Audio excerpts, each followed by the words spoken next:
Good morning, good morning. It's Elizabeth Smith here from the Guru Co. With yet another self-coaching broadcast.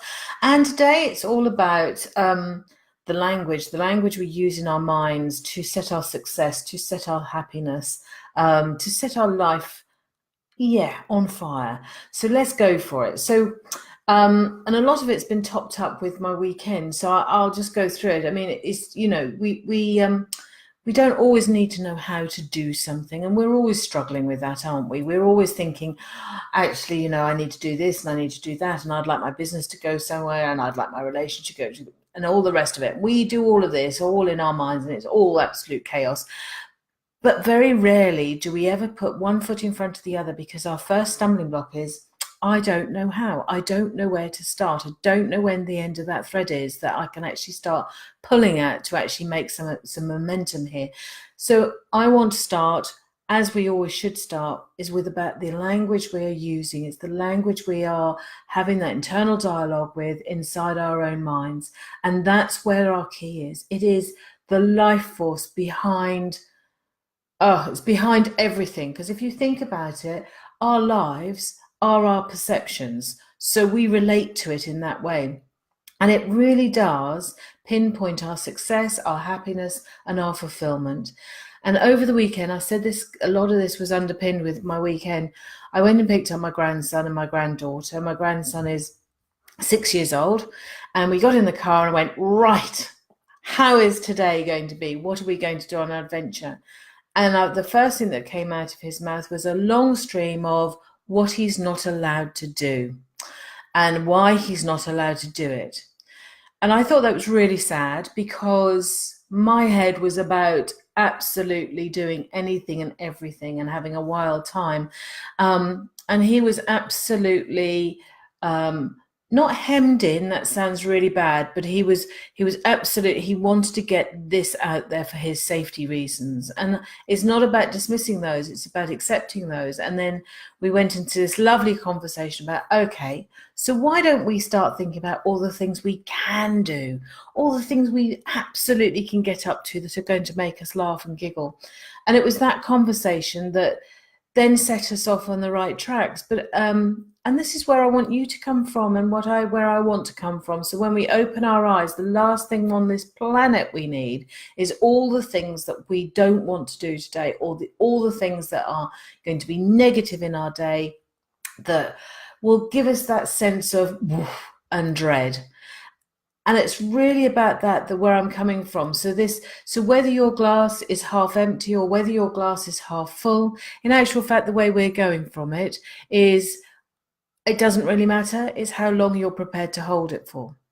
So this is the language of the brain. I want you to really think about it, because if you think about successful people, it is very, very rare that the thread of commonality between all successful people is intelligence or intellect.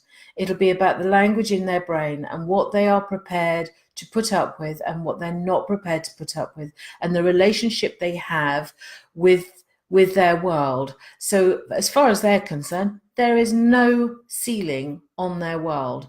They will say how, but that means, and I've broken it down for you before in the past, but it's about having a dream. It's about looking for those opportunities and then deciding when to start. So it's not about why or anything else. That's the language that they use. So no one will know how to do anything until you've actually done it, or you're in the progress, and you still won't know what the next step is. You'll only know what steps you've already taken.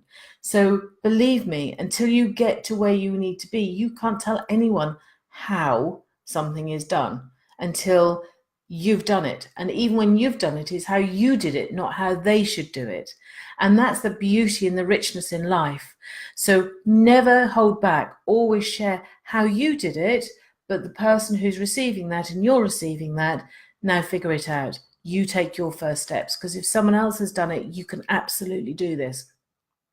Now, when we're talking about the steps we need to take and how to take this further, is I'm suggesting throughout the day, when you know you can, set your alarm 6 times randomly throughout today, and at those times when it goes off, just take a screenshot. And I mean a screenshot because, as you know, we're quite computerized. Take a screenshot of what's going on in your mind.